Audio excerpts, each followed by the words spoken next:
ज्ञानं विश्वाद्यं विश्वबीजं निखिलभयहरं पञ्चवक्त्रं त्रिनेत्रं नारायणा नारायणा जानकी वल्लभ नारायणा नारायणा नारायणा जानकी वल्लभ नारायणा नारायणा नारायणा नारायणा नारायणा नारायणा नारायणा नारायणा नारायणा नारायणा जानकी वल्लभ नारायणा नारायणा नारायणा जानकी वल्लभ नारायणा हे माधव हे केशव हे माधव हे केशव हे माधव हे केशव हे माधव हे केशव नारायणा नारायणा जानकी वल्लभ नारायणा नारायणा नारायणा जानकी वल्लभ नारायणा नारायणा नारायणा जानकी वल्लभ नारायणा नारायणा नारायणा जानकी वल्लभ नारायणा नारायणा नारायणा जानकी वल्लभ नारायणा नारायणा नारायणा जानकी वल्लभ नारायणा हे माधव हे केशव हे माधव हे केशव हे माधव हे केशव हे माधव हे केशव नारायणा नारायणा जानकी वल्लभ नारायणा नारायणा नारायणा जानकी वल्लभ नारायणा जानकी वल्लभ नारायणा जानकी वल्लभ नारायणा जानकी वल्लभ नारायणा मुकुंद माधव गोविंद बोल केशव माधव हरि हरि बोल मुकुंद माधव गोविंद बोल केशव माधव हरि हरि बोल मुकुंद माधव गोविंद बोल केशव माधव हरि हरि बोल हरि हरि बोल हरि हरि बोल हरि हरि बोल हरि हरि बोल मुकुंद माधव गोविंद बोल, केशव माधव हरि हरि बोल। मुकुंद माधव गोविंद बोल, केशव माधव हरि हरि बोल। राम राम बोल, श्याम श्याम बोल, राम राम बोल, श्याम श्याम बोल, राम राम बोल, श्याम श्याम बोल। मुकुंद माधव गोविंद बोल, केशव माधव हरि हरि बोल। मुकुंद माधव गोविंद बोल, केशव माधव हरि हरि बोल। शिव शिव बोल, शिव शिव बोल, शिव शिव बोल, शिव शिव बोल, शिव बोल, शिव शिव बोल। मुकुंद माधव गोविंद बोल, केशव माधव हरि हरि बोल। मुकुंद माधव गोविंद बोल, केशव माधव हरि हरि बोल। केशव माधव हरि हरि बोल, केशव माधव हरि हरि बोल, केशव माधव हरि हरि बोल। राधे कृष्ण कृष्ण कृष्ण कृष्ण, राधे राधे।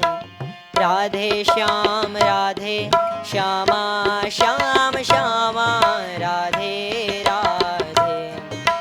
राधे कृष्ण कृष्ण कृष्ण कृष्ण, राधे राधे। राधे श्याम श्यामा श्याम श्यामा, राधे राधे। राधे कृष्ण कृष्ण कृष्ण, राधे राधे। राधे श्याम श्याम श्याम, राधे राधे। राधे कृष्ण कृष्ण कृष्ण, राधे राधे।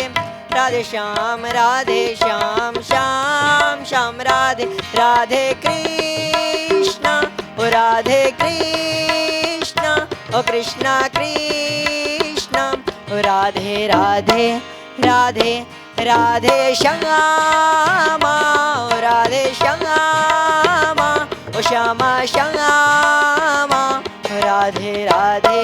राधे राधे कृष्ण कृष्ण कृष्ण कृष्ण, राधे राधे।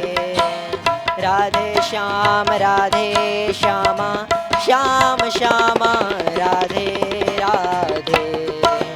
राधे कृष्ण कृष्ण कृष्ण, राधे राधे।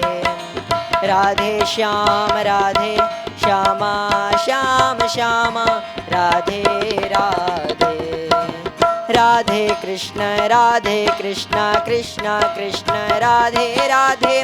राधे श्याम श्याम श्याम, राधे राधे। राधे कृष्ण कृष्ण कृष्ण, राधे राधे।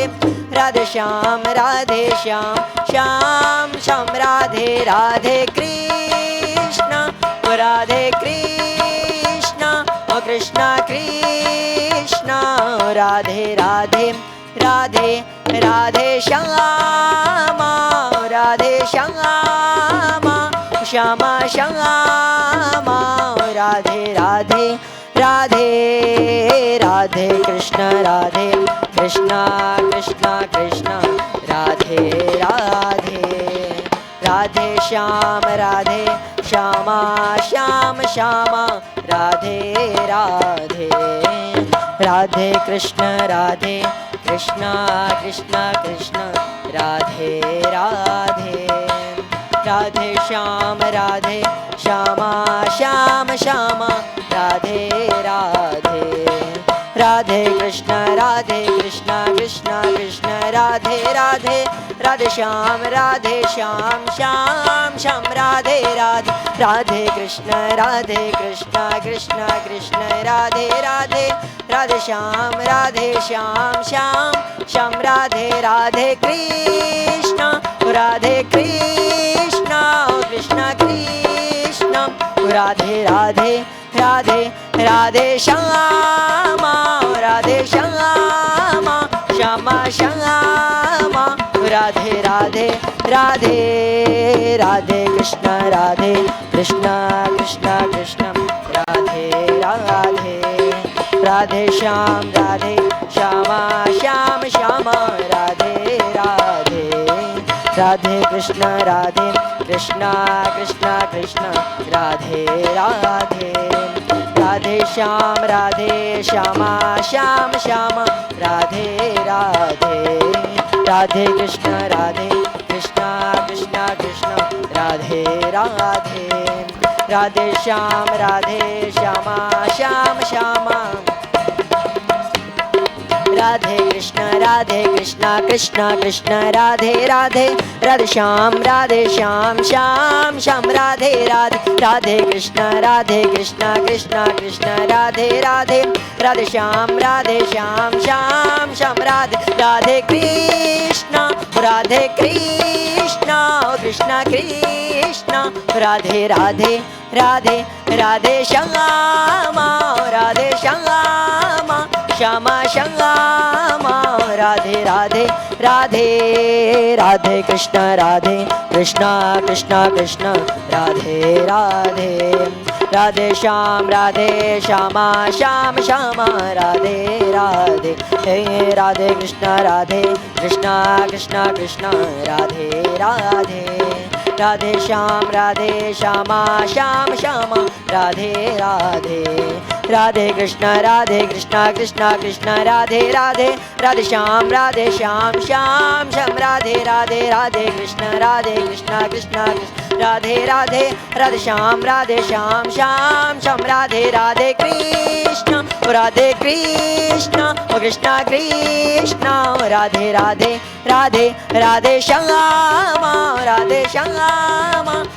श्यामा राधे राधे राधे राधे कृष्ण कृष्ण राधे राधे राधे श्यामा श्यामा राधे राधे राधे कृष्ण कृष्ण राधे राधे राधे श्यामा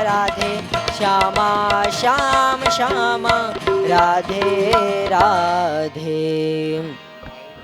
निकुंज माधव गोविंद बोल केशव माधव हरि हरि बोल निकुंज माधव गोविंद बोल केशव माधव हरि हरि बोल मुकुंद माधव गोविंद बोल केशव माधव हरि हरि बोल मुकुंद माधव गोविंद बोल केशव माधव हरि हरि बोल मुकुंद माधव गोविंद बोल केशव माधव हरि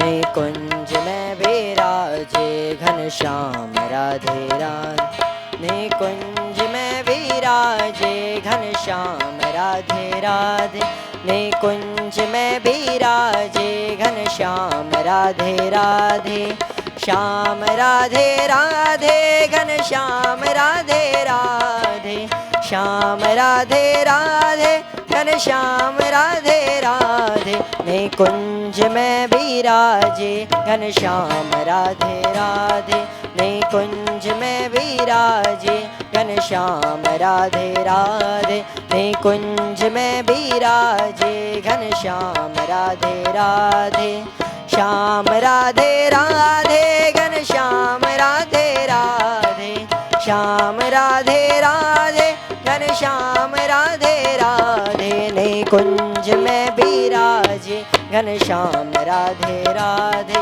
निकुंज में विराजे घनश्याम राधे राधे निकुंज में विराजे घनश्याम राधे राधे निकुंज में विराजे घनश्याम राधे राधे श्याम राधे राधे घनश्याम राधे राधे श्याम राधे राधे घनश्याम राधे राधे निकुंज में विराजे घनश्याम राधे राधे निकुंज में विराजे घनश्याम राधे राधे निकुंज में विराजे घनश्याम राधे राधे श्याम राधे राधे घनश्याम राधे राधे श्याम राधे राधे घनश्याम राधे राधे निकुंज में विराजे घनश्याम राधे राधे निकुंज में विराजे घनश्याम राधे राधे निकुंज में विराजे घनश्याम राधे राधे राधा कृष्ण गोविंद गोविंद हे गोपाल राधा कृष्ण गोविंद गोविंद हे गोपाल राधा कृष्ण गोविंद गोविंद गोविंद गोविंद कृष्ण गोविंद गोविंद गोविंद गोविंद कृष्ण गोविंद गोविंद हे गोपाल राधा कृष्ण गोविंद गोविंद हे गोपाल राधा कृष्ण गोविंद गोविंद हे गोपाल राधा कृष्ण गोविंद गोविंद गोविंद गोविंद कृष्ण गोविंद गोविंद गोविंद गोविंद कृष्ण गोविंद गोविंद हे गोपाल राधा कृष्ण गोविंद गोविंद हे गोपाल राधा कृष्ण गोविंद गोविंद हे गोपाल राधा कृष्ण गोविंद गोविंद सर्वे भवन्तु सुखिनः सर्वे सन्तु निरामयाः सर्वे भद्राणि पश्यन्तु मा कश्चित् दुःखभाग् भवेत् ॐ शान्तिः शान्तिः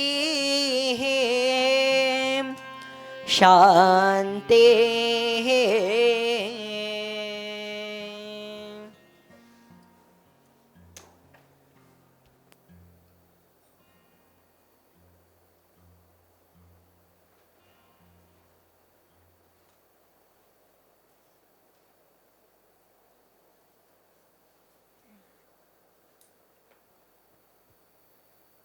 Welcome to Satsang. Let's begin with just a few minutes of quiet meditation together. Allow your eyes to gently close.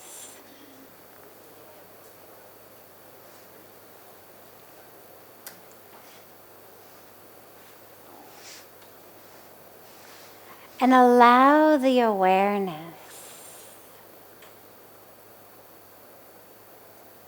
to pull from the outer world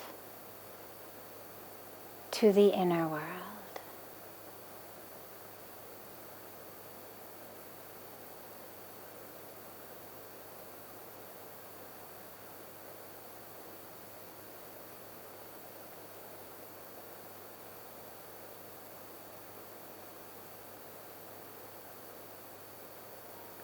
Draw the awareness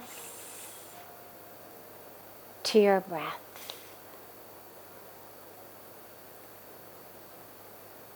Don't try to change it, but just allow your awareness to merge into it.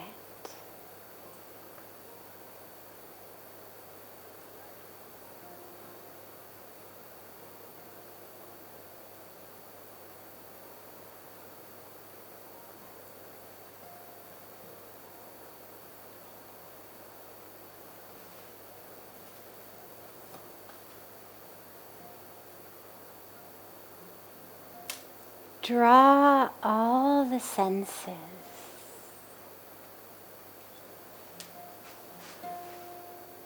Draw the wandering mind. Draw it all into your breath.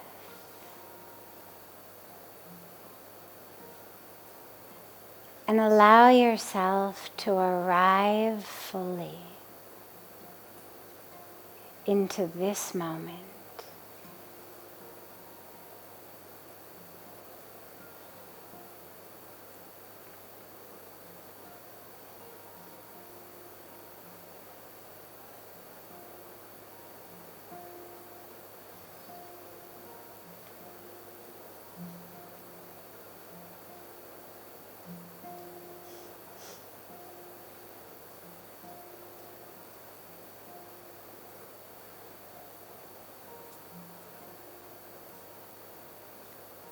If you find that the mind wanders,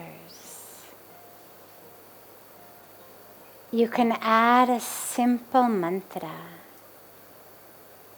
of so hum. It means I am that. I am that to which I pray. I am that upon which I meditate. I am one with all of existence. So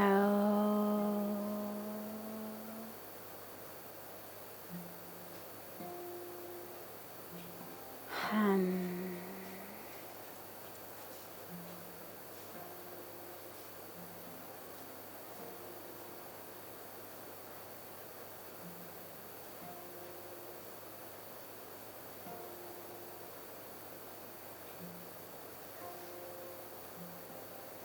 Allow the awareness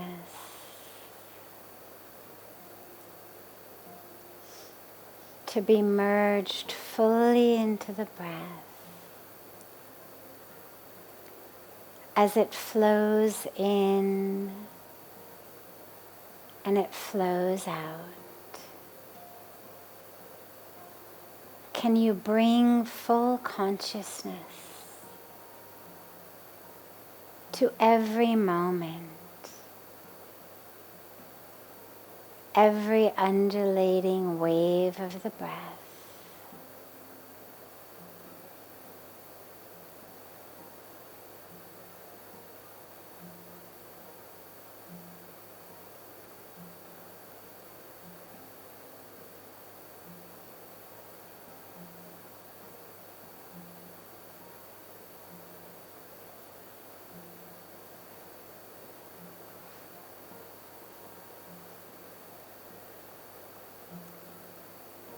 If thoughts come,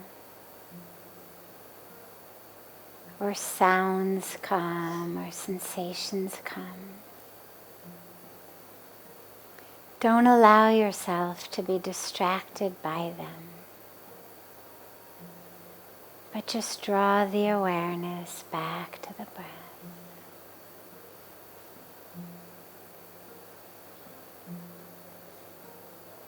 And back to the gentle mantra of so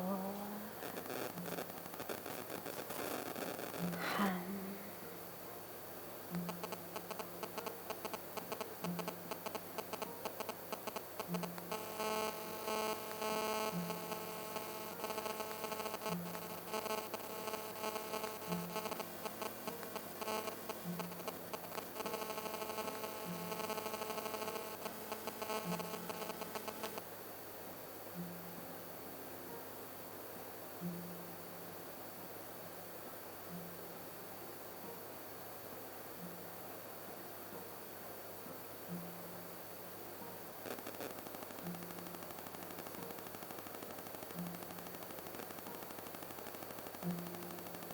Slowly bring your hands, palms together in Namaste, and rub the palms of your hands against each other.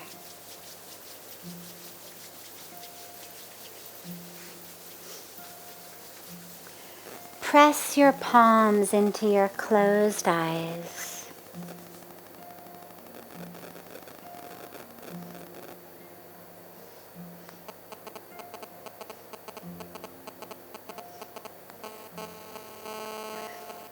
Open the eyes and lower the hands.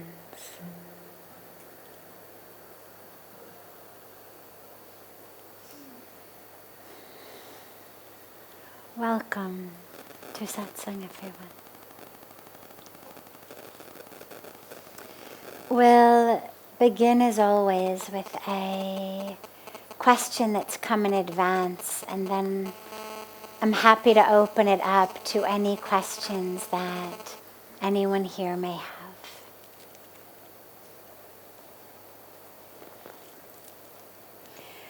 How can I be most helpful to others?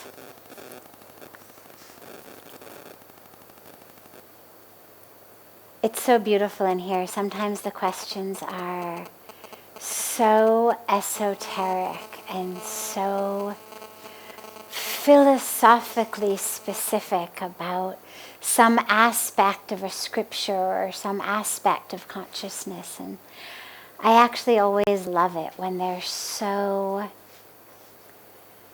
practical about daily life. Because of course, even the scriptures, even the philosophy, even the mantras only mean anything when we can actually live them in our daily lives. It's not about memorizing them to impress others, unless you happen to be a professor of philosophy or something, but not something most of us are. It's about how can I bring it into my life and live it in a way that transforms me. So I love when they're right there in the question in life. So how are we more helpful to others? Well, here's the most beautiful thing. You're actually the most helpful to others when you are the most in line with your spiritual path and your heart. And that sounds very ironic and even contradictory to a lot of the relationships that we have, where it feels like people want us to be something perhaps other than what we are. But that's actually not in either their best interest or your best interest. Because when we squeeze the truth of who we are, and I don't mean my ego, I don't mean a blown up identity of my imagined false greatness, but I mean really the truth of who I am at the core. If I suffocate that and squeeze that and try to change that because someone else tells me that that's how they want me to be, obviously it's not good for me, but it's also not good for them. Because all it's doing for them is perpetuating the idea that their happiness, their peace, is contingent upon me changing who I am. So if I do it, even if I act the part and they seem happy, all I've done is I've enabled them in a really unhealthy mental pattern that says, you are the reason I'm upset. You are the reason I'm stressed. You are the cause of my problems. If you just could be like that instead, could be like this instead, then I would be happy, then I'd be peaceful. And if I try to make myself like that, even out of all the love in my heart, all I've really done is enabled a really dysfunctional pattern of thinking in their mind, which is that their unhappiness and their lack of peace is due to me. Now, it's sensitive here and it's delicate because the ego is amazing. It's incredibly cunning, it's incredibly insidious, and it wears the costume and plays the role of lots of other parts within us. And so if I say, I am most helpful to others when I live my highest truth, well, the ego pipes up and says, I know what your highest truth is. Your highest truth is to have everybody bow down to you and be nice to you and worship you and do what you say, and you should never have to do the dishes or take out the trash, and other people should do that for you, and everyone should appreciate you. You should be the one who gets the raise and the promotion. That's your highest truth. Like, you are the best. So the ego does that wearing the costume of your highest truth. But it's just the ego in costume. And then it's just harming you and, of course, harming others, because if you try to convince someone that your highest truth is such that you can't do dishes, or your highest truth is such that you can't take out the trash, or your highest truth is such that it requires anything of anyone else, then you're just imposing lies on them as well. And so when we talk about living your highest truth, what does that mean? It means knowing that the truth of who I am isn't this identity, isn't this body, isn't this role, isn't my history. It's not the roles that I play with you or with you or with you or with you or with all of the different people in my life. It's none of those.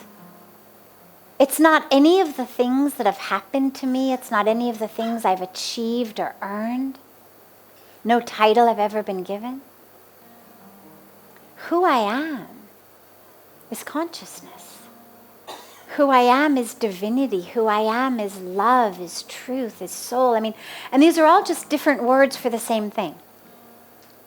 When we speak about soul, spirit, divinity, that who you are at the core is divine. You can say who you are is your soul. Who you are is spirit. Who you are is consciousness. You can also say who you are is love. Who you are is truth. Who you are is divine energy. All the rest is a game. All the rest is the drama that we play. And when we forget who we really are, and we think that who I am is this role, is this drama, and so I need you to give me your lines so I can play my part. I need you to treat me a certain way so I can know who I am. I want to feel important, so I need you to treat me like I'm important. I want to feel lovable, so I need you to treat me like I'm lovable. I want to feel worthy, so I need you to treat me like I'm worthy. No. Then it's not my truth. Then it's just you and me role-playing in a game. You throw me lines, I say my lines. Then we're just playing a choreographed drama, a dance. Instead, that highest truth, that's why we meditate, that's why we pray, that's why we engage in our spiritual practice, to know who I am. And when you do that, when you really know who you are, circling back to the question specifically about being helpful to others, several things happen. Number one, you no longer need other people to act a certain way in order for you to be happy and peaceful, which is an incredible load off of any relationship. Anyone who's ever been in a relationship with someone who you walk on eggshells around because you know if I do this, they're going to have a fit, if I do that, they're going to have a fit, that's a really stressful situation to be in. And so if that person became enlightened, if that person connected with their highest truth, if that person woke up and knew that who they are was whole and complete and divine, and they didn't need to rely on you acting a certain way or speaking a certain way or dressing a certain way, suddenly you would be able to breathe. Suddenly you'd be free. And what's interesting is that you'd be free to probably love them more. We think that we can kind of squeeze love out of people, that I can mold you into someone, but you can't. And so by me getting in touch with my highest truth, it frees you in our relationship to be who you are, because you no longer need to be who I need you to be, because I'm okay. You come home on time? Great. Dinner's hot. You come home late? Dinner might be cold, but I haven't had a fit. I'm not screaming and yelling and killing myself and locking the doors and throwing you out of the house and throwing dinner on the ceiling. You may end up having to heat it up yourself, depending on my mood at that moment and what else I have going on. But at least all is intact. You're not going to be sleeping on the couch. I'm not going to be sleeping on the couch. We're not going to have a silent war for the next day or two or year. Because you being late didn't impact my self-worth in any way. It didn't impact my self-identity in some way. I understood it was about you. I'm still whole and complete. So it frees you to then be able to live your life in a peaceful way. It also gives you something even deeper. If I'm identifying myself as the body and my role, then when I look at you, I'm going to identify you as your body and your role. If I'm moving through this world as physical body, material existence, history, identity. So I move through the world as 48-year-old female sannyasi. Okay, and I meet you, and I'm going to interact with you as a woman, as a person who's not Indian, as a yoga student, as however it is I'm going to interact with you. And I'm going to interact with you perhaps based on how tall or short you are, how fat or thin you are, how rich or poor you seem to be, all of these different aspects that are how I identify myself. Now that sticks you in a box. Every woman, many men possibly, but every woman knows what it's like to have a conversation with a man who, as they say, undresses you with their eyes. You know what it's like to have a conversation with someone who's going like this as you're talking to them, right? I mean, you feel it inside. And something very interesting happens, which is you become very aware of your body. Now, you may have been moving into that situation from the heart, from the soul, from the spirit. But the minute that someone starts looking you up and down, suddenly you feel very body conscious. Their own identification and objectification has actually stuck you into a box. In that situation, in that moment, you are your body.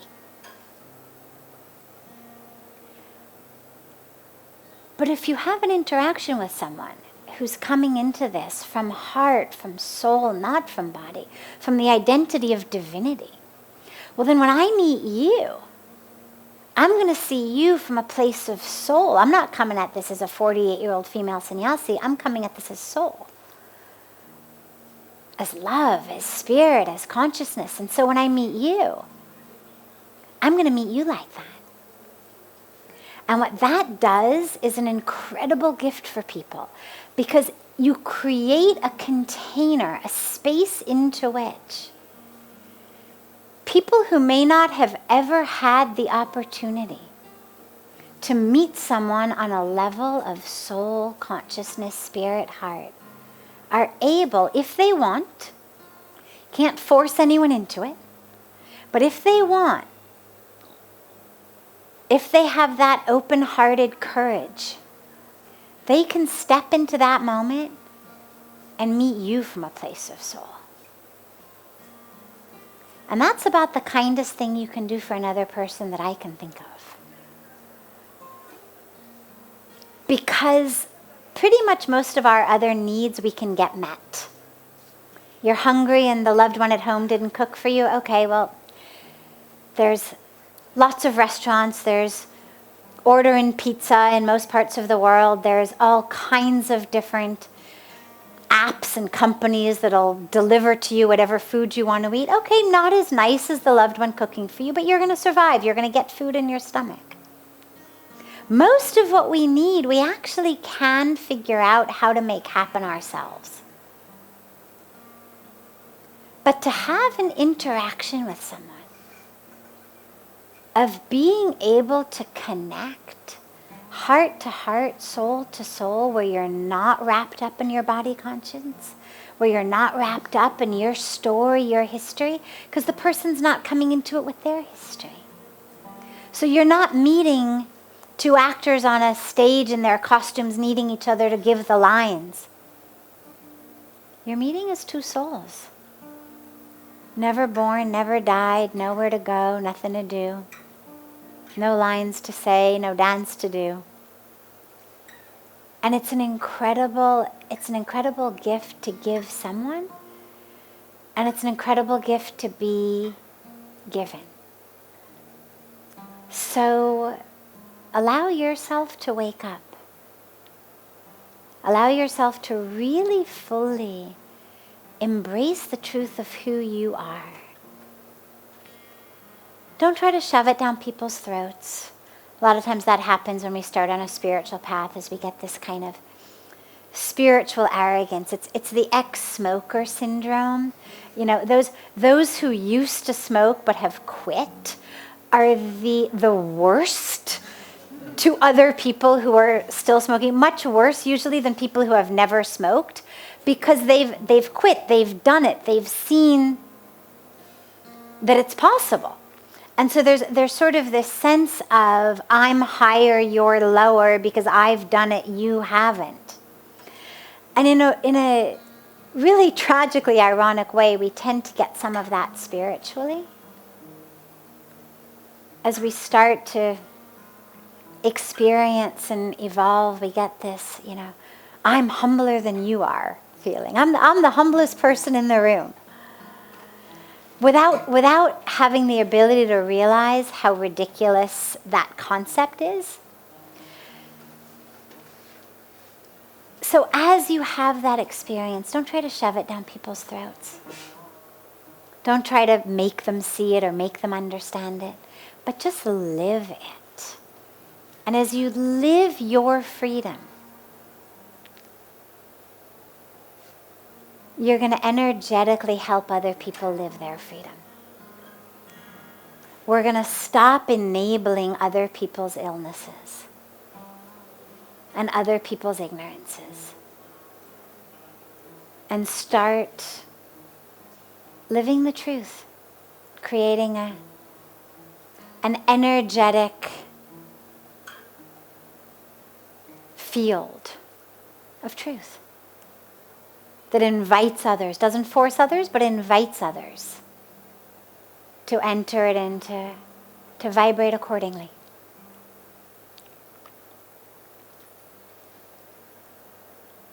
Before taking any of the other questions that came in advance, I am happy to open it up to any questions that anyone here might have. Yes. Don't be shy. Yes. I'm a bit nervous. Why? I came all the way from California to ask this question in this moment. I watched your conversation with Bruce Lipton. It was so touching. So at that moment I decided to come here. Oh, I'm so glad you've come, but don't be nervous. No, really, wait, hang back for a second here. What are you nervous of? Whether I would be able to phrase my question properly. And if not, then what? Imagine the worst case scenario. This is my favorite technique, by the way. Feel free to take this home with you. My favorite technique of dealing with stress. Any kind of nervousness, immediately throw yourself in the worst case scenario. I'm worried I'm going to be late. Okay, imagine you're late. Then what? Just immediately throw yourself into, okay, your worst fear has happened. Then what? And if you're like most people and you keep following each of those, then what, then what, then what? Pretty much it usually ends with, and then I die. Either then I die physically or then I die of embarrassment, but it's usually then I die. And what's interesting is the fact that we're going to die is the only guaranteed thing we know. So if the worst case scenario of all of our stresses is then you die, well, it means we're living our life worried about the only thing that we know actually is going to happen. So, anyway. That's okay. Not nearly as bad as dying. Okay, so let's assume that you can't phrase your question properly. Why is that scary? I will not have an opportunity to use this moment, use this opportunity to ask. Well, is your question the only opportunity for this moment?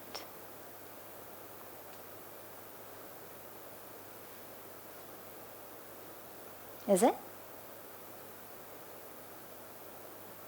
Think about that. A lot of times we walk into situations thinking, this is what I need from that situation, without realizing how much else is possible. We'll get to your question, don't worry, I promise. But we get so focused on what I want, how I want, when I want it, that we miss the rest of the possibilities. So, okay, so you can't, let's assume, you can't phrase your question, you can't ask it, you miss this opportunity. Okay, opportunity is missed, then what?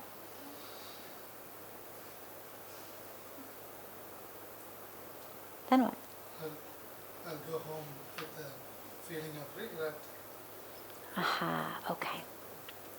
So who's in charge of the feeling of regret? So what we realize as we walk him through it is how right here at a pretty early stage in the long before I get to when I die, worst case scenario part of not getting my question out, is a place I have choice. He just said his greatest fear after a few steps was, I would then go home with a feeling of regret in my heart. Well, the only person who's going to put that feeling of regret in your heart is you.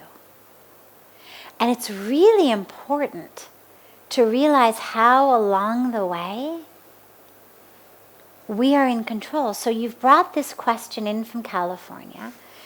You're nervous I'm not going to answer it. We will get to it. But imagine, I wasn't here last night, I'm not going to be here tomorrow night. Imagine, God forbid, that I didn't ask you tonight. Imagine that over here there were other questions and we ran out of time and I didn't get to you. Your time here finished. You didn't even have an opportunity to ask your question, let alone worry about phrasing it properly. But you'd still have the possibility, the opportunity, not to go home with regret. Because that's a choice that you make.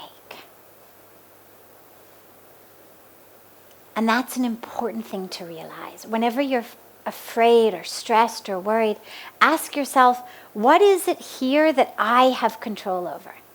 I'm afraid of an earthquake? Okay, not much I can do. But I'm afraid of having regret. Well, I can do something about that. That's my whole way of thinking. Okay, ask your question. blessed with a lot of things, love, but I never had a relationship with intimacy, that kind of love. I have a daughter who's 13. I love her to death. Wonderful. I have wonderful parents. They live in Tamil Nadu. Wonderful. India. But I never had this intimate relationship. My marriage was arranged, and we were together for 10 years. We had love, but there was no intimate, romantic love. And I'm 48 years old. I'm not a sannyasi, and I wonder if that ever happened in this lifetime. And I meet a lot of in the spiritual journey. I meet a lot of soulmates. They tell me she will come to you. I was like, how? Okay, beautiful, beautiful question. He's never had a real intimate romantic relationship. He was married, but it was arranged. Has a daughter he loves. The marriage is over, I assume. Arranged marriage is over. But it was never intimate even when it existed. 48 non-sannyasi. How does he know? People tell him she's going to come to you. Well, there's two aspects of this, and I would suggest actually working at it from both sides. And this is true about so much of that which afflicts us in life.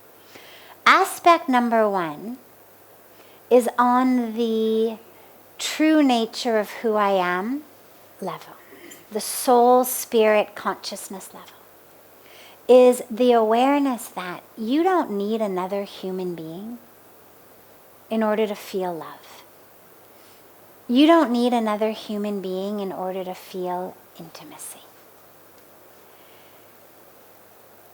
Other people catalyze that experience in us,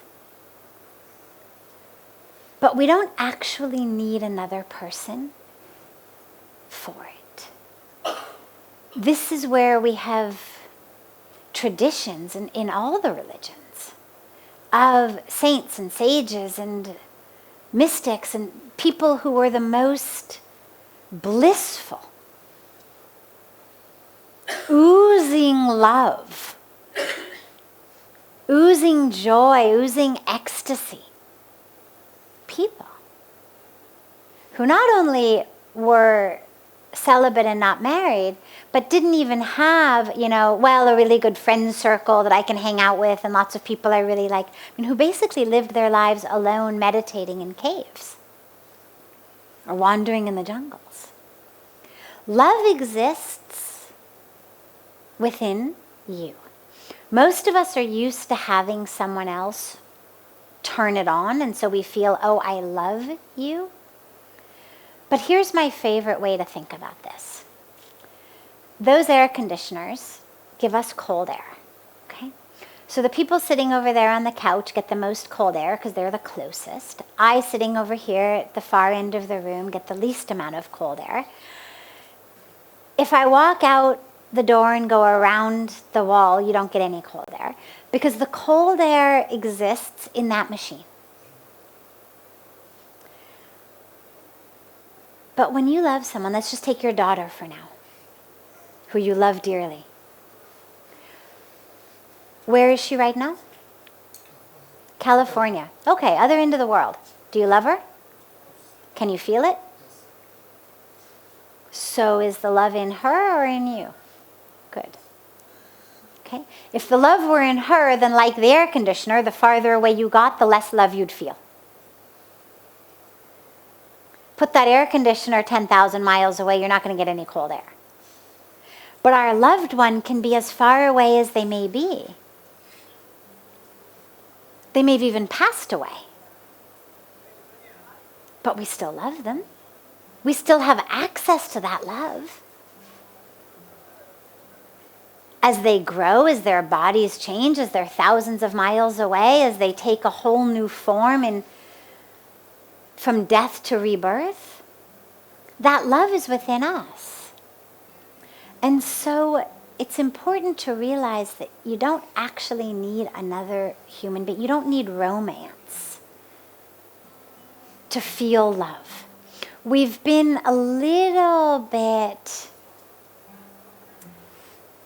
indoctrinated by Hallmark and all sorts of other companies who sell greeting cards and chocolates and whatever else are kind of parts of how we think of romance. That somehow the romance is an intrinsic element of a love relationship. Oh, you brought me a Hallmark card, you must love me. Well, this is how Hallmark does business. If there's no Hallmark, there's no love. Good for them, but bad for people who don't have that experience of love. Sitting across from somebody at a candlelit dinner is not the only way to experience love in your heart. Most of those dinners end in divorce. Seriously, I mean, look at global statistics.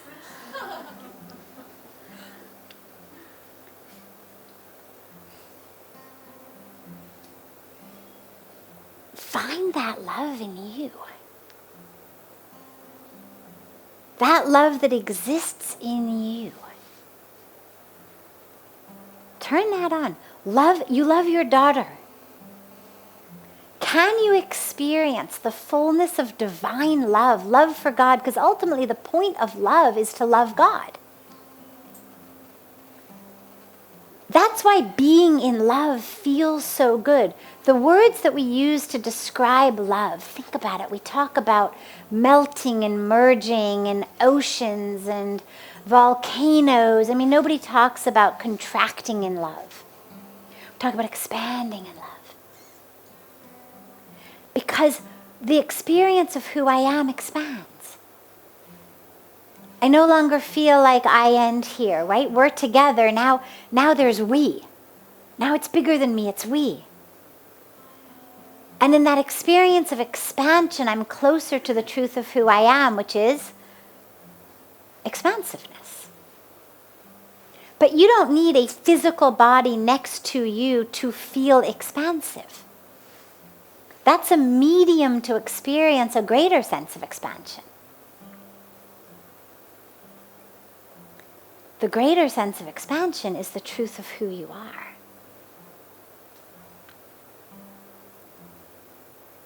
Dive into your spiritual practice. And what I would say is also love as much as you can. Don't worry about romantic love. Seriously, love trees, love sunset, love your daughter, love other family members, love your closest friends. Just try to experience as much love in your life as you possibly can.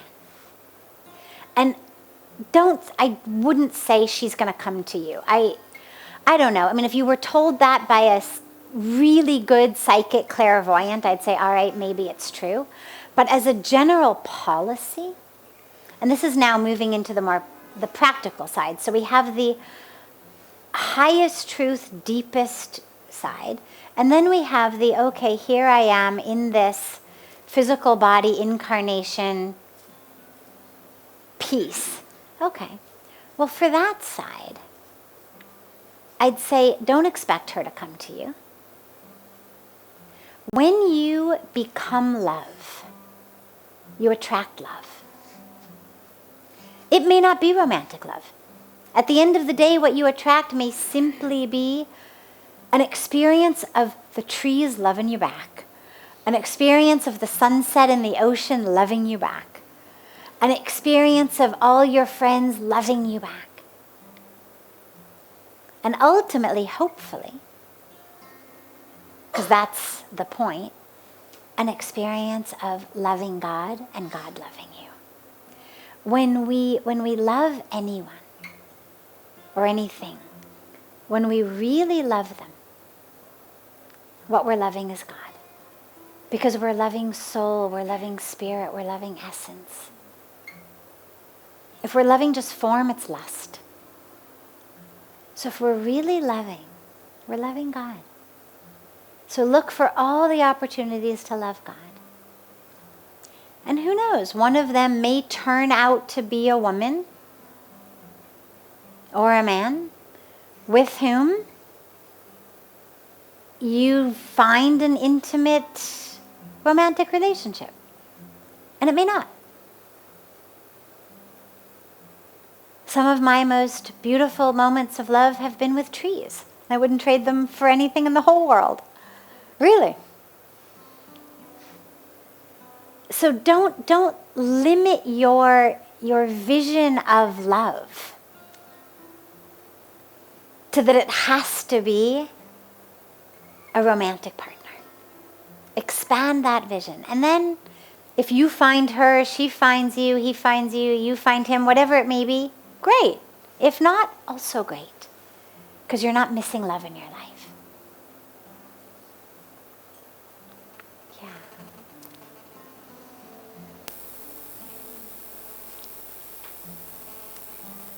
So we have time for one more quick question, if there is. Yes. I would like to ask you,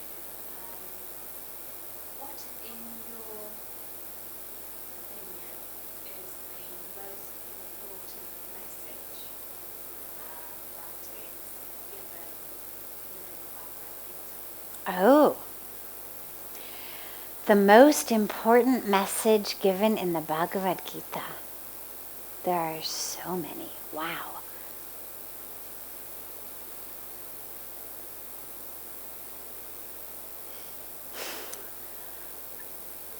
There's no way I'm going to be able to tell you what is the most important message. There's every message in the Bhagavad-Gita could be given as the most important message. But a very important message that I find, especially in much of the modern spiritual world, self-help world, self-development world, that's focused a lot on finding your purpose in life. There's this trend of find your purpose, find your calling, and we're given that teaching as though somehow for each of us there is one highest calling, there is one highest purpose, and it's going to be extraordinary, and it's going to be romantic, and it's going to be glamorous, and when you find it, you're going to be on the front page of magazines because nobody will have ever done this before, and everybody's going to love you, right? This is how we are sadly being given messages by so much of the culture today. Oh, what do you mean you just stay home and take care of your kids? But what about your purpose? As though somehow raising children were anything other than perhaps one of the greatest purposes on earth. Or what do you mean you're still in that job? Haven't you found your purpose? As though our purpose had to be that which we did punching a time clock, and wasn't that which we did with the money that we earned punching the time clock. But we're given this real in-a-box concept as though we each have one thing. Until and unless we find it, our lives are useless. And when we find it, everything is going to go our way. The universe is going to support us. People are going to give us all kinds of money and support and love. And then it's just everything's going to be perfect, and it's going to be wonderful and fun and glamorous and extraordinary. So, in the Bhagavad-Gita, when in the very beginning, Arjuna says to Lord Krishna, I'm not fighting. I don't want to fight.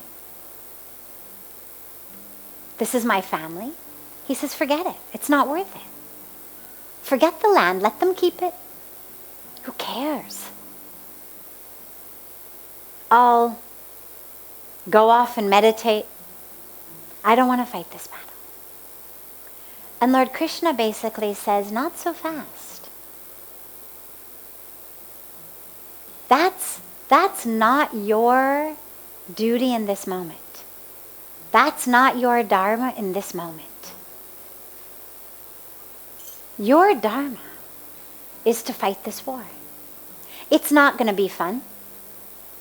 It's not going to be romantic. It's not going to be glamorous. It's going to hurt. Nonetheless, this is what you need to do. And to do anything else is failure. That's when he says, dying in the performance of your dharma. Because Arjuna says, of course, well, I could die. And what's interesting to me is that, now, Krishna's God. I mean, obviously he knows what's going to happen. He's not waiting for the play-by-play from Sanjana. He knows what's going to happen. But he never says to Arjuna, at any point, he never says, don't worry, we got this thing in the bag. Don't worry, you're going to win. Never tells him that. When Arjuna says, I could die, he doesn't say, don't worry, you won't. Don't worry, I promise you will be victorious in this battle. Victorious in spiritual life, yes. Not, I promise we're going to crush them. But to die in the service of your dharma, that is 1,000,000 times better than to live for who knows how many years, but not fulfilling your dharma. And what I love about that teaching today is, first of all, when we take not just the Gita, but when we take the entire story, you take the Mahabharata, you take the Srimad Bhagavatam, when you take the big picture from which the teachings come out. Well, Arjuna's dharma was different at different times. In the Gita, on the battlefield, his dharma was to be a warrior and fight that. Then his dharma was to be a king. He had the dharma of being a son. He had the dharma of being a husband. He had the dharma of being a student earlier. I mean, if we looked just at Arjuna's life, we could pinpoint so many different dharmas that he had at different times. And so it's important to realize we're not looking for my one purpose for my life that I'm going to find and it's going to transcend everything. Number one. Number two, it's not always going to feel good. It's not always going to be fun or romantic or glamorous. It's not always going to be something that everyone says, oh, you're so great.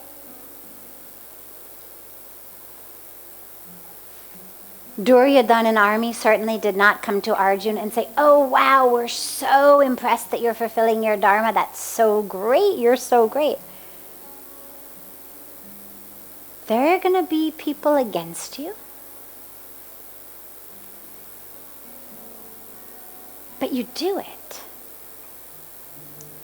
because it's your dharma. And on an even more general level, you do it because all of our highest calling, all of our dharma, our collective dharma, is to realize that we're a tool in God's hands. That we're not the doer anyway. So when Arjuna says, but I can't kill all these people, my family, my gurus, and Lord Krishna basically says to him, oh really? And since when did you become the giver of life, the taker of life? That's not you, that's me. You're not the one who has the power to decide who lives, who dies. Be a tool in my hands.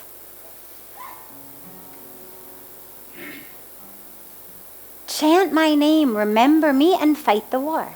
A lot of us think that to be spiritual means we do the chanting part, we do the remembering part, but we forget the fight the war part.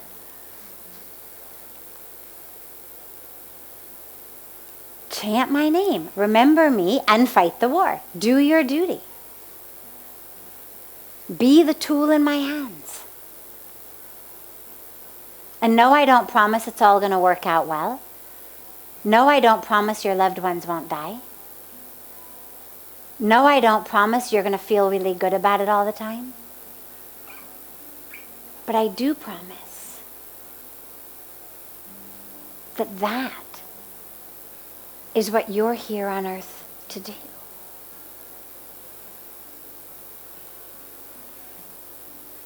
So for me, that's a very core teaching, and one I come back to in my personal life and also in working with others in their lives, because it really helps ground us in what am I here for? I'm here we've got really two purposes on earth. One is wake up, know who you are, experience the divinity of the self and the oneness of that with God. And then the action, the embodied, awakened state is we do our duty. With no expectation, no attachment of what's gonna happen, but we do it because it is our duty. It's interesting you use the word duty, because when you were talking about Dharma, I was thinking the other side of Dharma is the other side of Dharma duty. The other side of it. Duty's not the other side of Dharma. I try to avoid getting too semantic only because it's too easy to get lost in what's the exact difference between this word and that word. And you can do it. You can look at things etymologically. But to me, Dharma's more broad, duty's more specific. His Dharma was to restore Dharma to the kingdom. That was the highest Dharma in that phase of his life, was to restore Dharma and then to rule with Dharma, in Dharma, over the kingdom. To do that, he had a duty to fight the battle because there was no other way to restore Dharma. He had tried everything. Lord Krishna had tried. The only way to restore the Dharma now lay in having that war. So his duty was to stand up and fight. His Dharma was to restore Dharma, to be the warrior and restore Dharma. But that's a personal way. If someone else said, oh, I think about it differently, I would say, oh, that's great. It's a... Yeah. Dharma literally means that which protects. That which protects us is Dharma. So it protects us internally. When we live by Dharma, we are protected. Not from things like floods and earthquakes and fires, but from ignorance and ego and darkness. And when we live by Dharma, we protect society. We protect the world. Yes, of course. Wonderful.